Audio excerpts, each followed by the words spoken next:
Format numerology நேயர்களுக்கு நர்மதாவின் அன்பான வணக்கம். நம்மளுடைய சேனலில் தொடர்ந்து பல்வேறு விதமான ஃபார்மட் நியூமராலஜி மற்றும் ஜோதிடம், ஆன்மீகம் சம்பந்தமான தகவல்கள் பார்த்துட்ருக்கோம். அந்த வகையில் இன்றைக்கி நம்ம பார்க்க போகிற இந்த ஒரு பதிவில் நேயர்கள் கேட்கக்கூடிய பல்வேறு விதமான சந்தேகத்துக்கு தெளிவான பதில் கொடுக்கறதுக்காக நம்ம கூட இன்றைக்கி ஃபார்மட் நியூமராலஜியினுடைய தந்தை டாக்டர் மகா தனசேகர் ராஜா அவர்கள் இணைஞ்சிருக்கிறாங்க. வணக்கம் சார். வணக்கம்மா சார், நான் இன்ட்ரோ கொடுக்கும்போதே சொன்னேன் சார், ஃபார்மட் நியூமராலஜி, அதுக்கப்புறம் ஜோதிடம், ஆன்மீகம், வாஸ்துவும் பிரதானமாக நீங்கள் எங்களுக்கு ஒரு இடத்துலையும் சொல்லிகிட்டே இருக்கீங்க சார். நீங்கள் சொல்கிற கரெக்ஷன்ஸ் எல்லாம் பண்ணி நிறைய பேர் வீடுகளில் ரொம்ப சுபிக்ஷமாக வாழ்கிறதுக்கு வழித்தடம் அமைச்சு கொடுத்துட்டு இருக்கீங்க சார். இருந்தாலும் கூட எங்களுக்கு ஒரு சந்தேகம் உண்டு. நம்ம பிறந்த தேதிக்கும் வாஸ்துக்கும் ஏதாவது சம்மந்தம் இருக்கா? அப்படி சம்மந்தம் இருக்குது அப்படின்னா அந்த பிறந்த தேதி வாஸ்து எந்த மாதிரியான நன்மைகளை கொடுக்கும், இல்லை எந்த மாதிரியான பாதிப்புகளை ஏற்படுத்தும் அப்படின்றத தெரிஞ்சுக்கணும்னு நிறைய பேர் கேட்டிருக்காங்க சார். அதில் குறிப்பிட்டு ஒரு விஷயத்தை நான் கேட்க நினைக்கிறேன்னா, இந்த தேதியில் பிறந்தவர்களுக்கு இந்த தலைவாசல் இருக்கக்கூடிய வீடு தான் அமையணும் அப்படின்ற மாதிரி ஏதாவது கணக்கு உண்டா? ஏன்னா தலைவாசல் சரியில்லைன்னா திசை மாறிய பறவைகள் மாதிரி மாறி போயிடுவாங்கன்ற மாதிரி நீங்கள் சொன்னதான் எனக்கு ஞாபகம். ஸோ அந்த மாதிரியான ஒரு விஷயம் உண்மையிலே இருக்கா சார்? அதை பற்றி சொல்லுங்கள் சார் எங்களுக்கு. கண்டிப்பாக உண்டு. ஏன்னா அவங்க பிறந்த தேதிக்கு அவங்க இருக்கிற வீட்டு தலைவாசல், அந்த திசை, உங்கள் வீட்டு திசை, இந்த திசையும் உங்களுக்கு ரொம்ப மெயின். அது கரெக்டாக இல்லைன்னு சொன்னோன்னாக்கா என்னென்ன பிரச்சனைகள்லாம் ஃபேஸ் பண்ண வேண்டியதாக இருக்குது. இப்போ உதாரணத்துக்கு ஒருத்தர் 7ஆம் தேதி பிறந்திருக்கிறாரு. அவருக்கு என்ன திசையில் இருக்கணும், எந்த திசையில் இருக்கக்கூடாத திசை நார்த்து, வடக்கு பகுதி இருந்துட்டார். ஒரு வேளை தெரியாது இல்லையா? இப்போ நம்ம நிகழ்ச்சியினுடைய இது நோக்கமே எது இருக்கணும், எது இருக்கக்கூடாது, இருந்தால் என்ன, அதுக்கு சொல்யூஷன் என்ன, அதை தான் கொடுக்குறோம். நார்த்து வடக்கு திசை நார்த்து ஃபேஸிங்கில் 7ஆம் தேதி பிறந்தவர் ஒருத்தர் இருந்துட்டாருன்னா என்னவா இருக்கும்னாக்கா, அங்கே போகிற வரைக்கும் ஒன்றும் இல்லாத மாதிரி இருக்கும். போனதுக்கப்புறம் பார்த்தீங்கன்னா கொஞ்ச நேரத்தில் பார்த்தீங்கன்னா ஸ்ட்ரெஸ்ஸு, மன உளைச்சலுக்கு உள்ளாகிடுவார். காரண காரியம் தெரியாது, முதல்ல தெரியாது. ஒரு கட்டத்துக்கு அப்புறம் பார்த்தீங்கன்னா ஆமாம் வேலை பலு ஜாஸ்தி ஆயிரும். வேலை பலு ஜாஸ்தி கொடுக்குறாங்க, உங்களுக்கு கொடுத்துருவாங்க. அதாவது உங்களுக்கு மன உளைச்சல் கொடுக்கறதுக்கு உண்டான சூழ்நிலைலாம் உங்கள் கலீக்ஸ் இருப்பாங்க, அவங்கள விட்டுருவாங்க, உங்களை விட மாட்டாங்க. அவங்கள 6 மணிக்குன்னா நீ சீக்கிரம் முடிஞ்சிச்சில் போகணுன்னு அனுப்புவாங்க. அவங்களும் 10 பேர் அனுப்ப மாட்டாங்க, அதை சொல்ல மாட்டாங்க, அதுக்குண்டான வேலையை கொடுத்துருவாங்க. ஸோ அது எவ்வளோக்கு எவ்வளோ உங்களுக்கு அது ஏன்னாக்கா உங்கள் திசை அது இல்லை, அதெல்லாம் தானாக தேடி வருது. நல்லது நடக்கும்போது எல்லாம் கேட்டு நல்லா கேட்டால் திறக்குது, நடக்கிறதெல்லாம் நல்லதாக இருக்கும். வேண்டான்னாக்கா இதெல்லாம் நடக்கும். மன உளைச்சலை கொடுத்துருக்கு. சில பேர் சைக்காஸ்ட்ரிக் ப்ராப்ளம், ஒரு கட்டத்தில் சைக்காஸ்ட்ரிக் ப்ராப்ளமே வந்துடும். நல்லா தான் இருந்தாங்க, அந்த வீட்டுக்கு வரக்கு முன்னே வரைக்கும் நல்லா தான் இருந்தார். இந்த வீட்டுக்கு என்றைக்கு போனாங்களோ, இந்த தேதி உள்ளவங்களுக்கு தான் நான் சொல்ல வரேன், எல்லாத்துக்கும் சொல்லலை. 7ஆம் தேதி பிறந்தீங்க, நார்த் ஃபேஸிங்கில் இருக்கிறவங்க மட்டும்தான் இது பொருந்தும். ஒரு கட்டத்துக்கு அப்புறம் அந்த வீட்டுக்கு போயிட்டு ஒரு 2 வருஷம் 3 வருஷம் ஆனதுக்கப்புறம் பார்த்தீங்கன்னாக்கா சைக்காஸ்ட்ரிக் ப்ராப்ளம் வந்துடும். ட்ரீட்மெண்ட் அதுக்கு சைக்காட்ரிஸ்ட் ட்ரீட்மெண்ட் எடுக்க போயிடுவீங்க. அந்த வீட்டுக்கு போனது அது வரைக்கும் ஒழுங்காக இஎம்ஐ கட்டினவங்க அந்த வீட்டுக்கு போயிட்டு கொஞ்ச நேரம் கழிச்சு இஎம்ஐ கூட கட்ட மாட்டாங்க. ஒரு 6 மாதத்துக்கு அப்புறம் இஎம்ஐ கட்டக்கூட முடியாத சூழ்நிலை கொண்டு விட்டுரும்.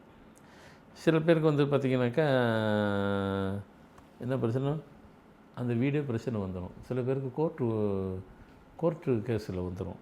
என்ன சொல்லி இப்படி நிறைய சொல்லிக்கிட்டே போவோம். மொத்தத்தில் உங்களை ஹாப்பியாக அங்கே இருக்க விடுறதுக்கு உண்டான சூழ்நிலை 7ஆம் தேதி பிறந்தவங்க நார்த்து பகுதியில் இருந்தால் கொடுக்காது. இப்போ நாங்கள் என்ன பண்ணணுங்க, நீங்கள் சொல்கிறதெல்லாம் 100க்கு 100 சாரி, அந்த % இருக்குது. ஏன் அந்த அபோனுக்கு இன்னும் நிறைய சொல்லலை, நான் இன்னும் நிறைய இருக்குது, அதனால் அந்த அபோன்னு போட்டுட்டேன். அவ்வளவும் இருக்குது. எங்கள் வீட்டுக்காரு நல்லா இருந்தால் நீங்கள் வந்ததுக்கப்புறம் பாருங்கள் சைக்காட்ரிஸ்ட் ட்ரீட்மெண்ட் எடுத்துகிட்டு இருக்கிறாரு. என்னென்ன எங்களுக்கும் புரியல. ஆமாங்கன்னு ஒத்துக்குருவீங்க. உண்மையிலே இஎம்ஐ கட்ட முடியும். நான் கூட என்ன காரணம்னு பார்த்தாக்கா இப்போ தான் தெரியுது. நான் என்கிட்ட கூட வருவாங்க இல்லைங்களா, எல்லாத்தையும் கேட்டேன்னு முதல்ல நீ மாற்றுங்கன்றுவேன். என்ன சார் இப்படி சொல்ல, அப்புறம் நடந்ததெல்லாம் சில இதெல்லாம் ஆமாம் நீங்கள் சொன்னதெல்லாம் நடந்துருச்சு, முதல்ல மாற்றுங்கன்றுவேன். சரி அவங்களுக்கு சொன்னது இருக்கட்டும், இப்போ உங்களுக்கு வரேன். இப்போ அப்படி இருக்கிறீங்க நீங்கள் அப்படின்னா முதல்ல என்ன செய்யணும், அதை தான் சொல்ல போகிறேன். முதல்ல இடத்த மாற்றுங்க. இது உங்களுக்கு சொந்த வீட்டு தான். இப்போ முதல்ல வாடகை வீட்டுக்கு கூட போயிருங்க ஆச்சுங்களா. நீங்கள் இங்கே வாடகை வீட்டுக்கு போனோன்னாக்கா இப்போ ஏற்கனவே அங்கே இஎம்ஐ கட்ட முடியாமல் இருந்தீங்கன்னா இப்போ இஎம்ஐ கட்டிடுவீங்க. அப்படியே படிப்படியே உங்களுக்கு ஸ்ட்ரெஸ் எல்லாம் அப்படியே பைய குறைஞ்சிரும். சைக்காட்ரிஸ்ட் ட்ரீட்மெண்ட் எடுத்துகிட்டு இருந்தீங்க பாருங்கள், அது பைய அதுக்கு உண்டான ட்ரீட்மெண்ட் எடுக்க தேவையில்லை. நார்மலாகவே அது நார்மல் ஸ்டேஜுக்கு வந்துடும். ஹாப்பியாக இருப்பீங்க. அந்த வீட்டு இஎம்ஐ ஈஸியாக கட்டிடுவீங்க. இங்கே ரெண்ட்டு கொடுப்பீங்க, அது வீட்டுக்கு பரவாயில்ல, ரெண்ட்டு தான் பரவாயில்ல, ஒன்றும் தப்பு இல்லை. சந்தோஷத்துக்கு இப்படி இருந்தால் தான் சந்தோஷம் கிடைக்குன்னா இருந்துட்டு போகலாம். அது உங்கள் வீடு எங்கே போகுது? நீங்கள் அதில் இருக்கக்கூடாது இருந்தீங்கன்னாக்கா அது உங்கள் வீடாகிடாது, கை விட்டு போயிடும். இப்போ உங்கள் வீட்டை நீங்கள் தக்க வச்சுக்கிடலாம். வேலையில் நல்ல குரோத் இருக்கும், மைண்டு ரொம்ப தெளிவாக இருப்பீங்க, ஒரு பிரச்சனையும் இருக்காது. எப்போ அப்படின்னாக்கா வெஸ்ட்டு பகுதியில் இருந்தால் அப்போ உங்களுக்கு சூட்டபிள் வந்து நார்த்து கிடையாது, வெஸ்ட்டு. இதே நீங்கள் வெஸ்ட்டில் தான் இருக்கிறீங்க, அதுதான் உங்களுக்கு பெஸ்ட்டு. வாடகை வீட்டு போனாலும் வெஸ்ட்டில் போங்க. ஏதோ ஒரு வீட்டுக்கு போகிறோன்னு போயிட்டு திருப்பி அங்கேயே நார்த்தில் வாங்கிக்கிறேன், நார்த்தில் போய் உட்காந்துட்டு வச்சுக்கிறீங்களேன், எலிக்கிட்டு பயந்துட்டு புளிக்கிட்டு மாட்டின மாதிரி ஆயிரும். அதுக்கு நீங்கள் அங்கேயே இருந்துட்டு போயிடலாம். அதனால் திருப்பி வாடகை வீட்டுக்கு போனாலும் வெஸ்ட்டு பகுதியில், மேற்கு பகுதியில் போங்க, உங்களுக்கு அதுதான் பெஸ்ட்டு. வேறு லெவலில் கொண்டு வந்து கொடுத்தணும். ஒரு டேட்டுக்கு கொடுத்துட்டேன், அப்படியே இன்னொரு டேட்டுக்கு வரேன். ஒரு 2 இது கொடுத்தா தான், ஏன்னா ஒன்று சொன்னேன்னாக்கா இவ்வளோ தான் இருக்குமோன்னு நினச்சிருப்பீங்க. 9, 18, 27 உள்ளவங்க அவருக்கு வெஸ்ட்டுன்னு கொடுத்துட்டேன். அதே வெஸ்ட்டில் இப்போ இவங்க இருக்காங்க, 9 18 27 இருக்கு, யாரோ 9ன்னு வச்சுக்கிறீங்களா ஈஸியாக புரியுறதுக்கு. வெஸ்ட்டு பகுதியில் இருக்கிறீங்க அப்படின்னு பார்த்தாக்க இந்த அவங்களுக்கு முதல்ல உள்ளவங்களுக்கு என்னென்ன ப்ராப்ளம் சொன்னால் அந்த ப்ராப்ளம்லாம் இவருக்கு இருக்கும். அந்த வீட்டில் உங்களுக்கு இருக்கவே விடாது. அதுதான் அங்கே இருக்குது. 7க்கு உண்டானது அப்படியே சொல்கிறத விட ஒரு படி வேறு மாதிரி சொல்கிறேன். அந்த வீட்டில் உங்களுக்கு இருக்கவே விடாது. அது இருக்க விடலாம் கூட நீங்கள் இருப்பீங்க, கஷ்டப்பட்டாலும் அந்த இடத்த விட்டு போக மாட்டீங்க. இப்போ என்ன மாதிரி ஆள் சொல்லும்போது என்ன பார்க்குறீங்கன்னா நான் தான் போக சொல்லுவேன்.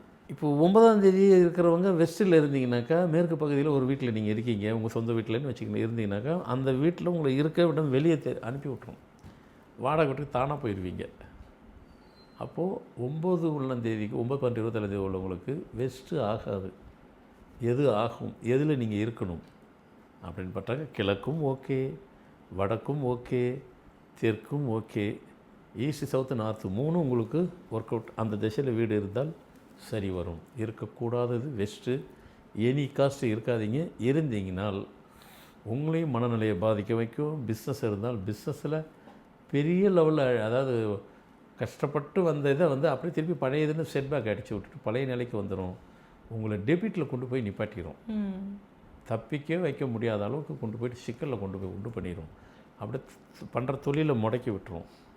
அந்தளவுக்கு உங்களுக்கு வெஸ்ட்டு ஆகாதது. அப்படியே சுவிட்சோர் இடத்த மாற்றுங்க. கிழக்கு பக்கம் போங்க, வடக்கு, தெற்கு 3மே உங்களுக்கு ஒர்க் அவுட்டபிள் தான். அதில் இருங்க, மாற்றி விட்டுரும். இது மாதிரி எல்லா டேட்டுக்கும் ஒவ்வொரு டேட்டுக்கும் ஒரு தசை இருக்குது. இப்போ வந்து சார், நான் வந்து என்கிட்ட வந்து ஊரில் பூர்வீக வீடுன்னு ஒன்று இருக்குது, சென்னையில் ஒரு அப்பார்ட்மெண்ட்டில் நான் இருக்கேன். எந்த வீட்டோட தான் நான் பிரதானமாக எடுத்துக்கணும்னு கேட்குறவங்களுக்கு சார்? நல்ல கேள்வி. இப்படி நிறைய பேருக்கு இருக்குது சார். பூர்வீக வீடு ஒன்று இருக்குது.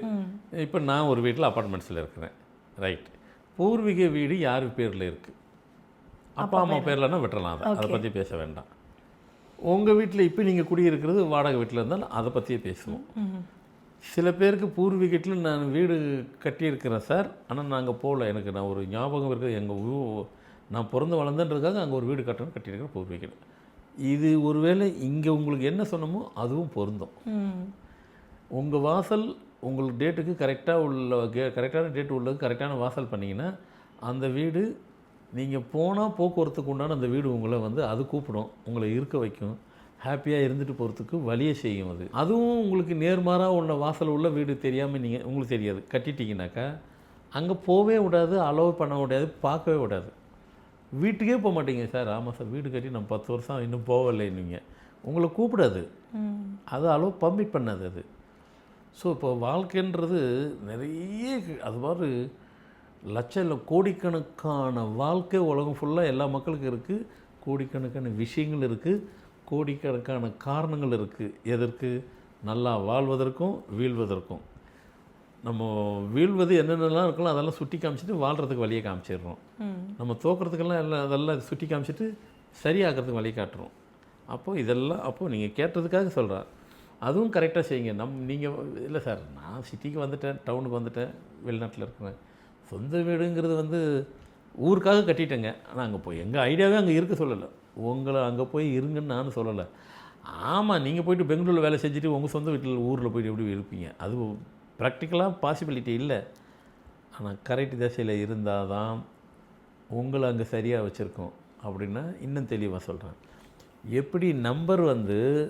எப்படி நம்பர் வந்து உங்களை சர்க்கஸ் துப்பாக்கி மாதிரி எதிரால் தாக்குதோ, வாஸ்துக்கும் அந்த பவர் உண்டு. அப்படின்னா என்னது? நீங்கள் அந்த வீட்டில் வசிக்கல, அந்த வாஸ்து உங்களுக்கு சரியாக இல்லைன்னா கூட அந்த இடம் கூட உங்களை தொந்தரவு பண்ணும். நீங்கள் அங்கே வசிக்கல, ஆனால் பண்ணும். அதேமாரி ஒருத்தர் சொந்தமாக ஒரு வீடு வச்சுருக்கிறாரு, 2 வீடு வச்சுருக்காரு. இப்படி வச்சுக்கிங்க, ஒரு வீடு வந்து வாடகை விட்டார், ஒரு வீடு அவரில் இருக்கிறார், அது வாடகை வீடு. அந்த வாடகை வீடும் வாஸ்து பிரகாரம் சரியாக இருக்கணும். அதில் வந்து டெனண்ட்டு தாங்க விட்டுருக்குறேன், நான் இல்லைங்க, லாப நஷ்டமாக அவரை சேர்ந்ததுன்னு அப்படி உங்களுக்குள்ளே யார் நினச்சாலும் 100% அதுவும் தவறான கருத்து. அதில் அஃபெக்டும் எஃபெக்டும் 50-50 ஷேரிங். அப்படின்னாக்கா அந்த வீட்டில் டெனண்ட்டாக விட்டிங்கன்னா 50% லாபம் நஷ்டமும் அவங்கள சேரும்.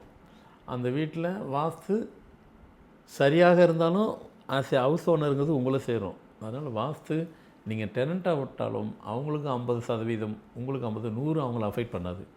50 அங்கே, 50 உங்களுக்கு. ஃபஸ்ட் கிளாஸ் பர்ஃபெக்டாக வாஸ்து இருக்குது, 100% அவங்களுக்கு பெனிஃபிட்டபுளாக இருப்பாங்க, 100% உங்களுக்கு பெனிஃபிட்டபுளாக இருப்பாங்க. டெனண்ட்டு பெனிஃபிட்னா என்னது?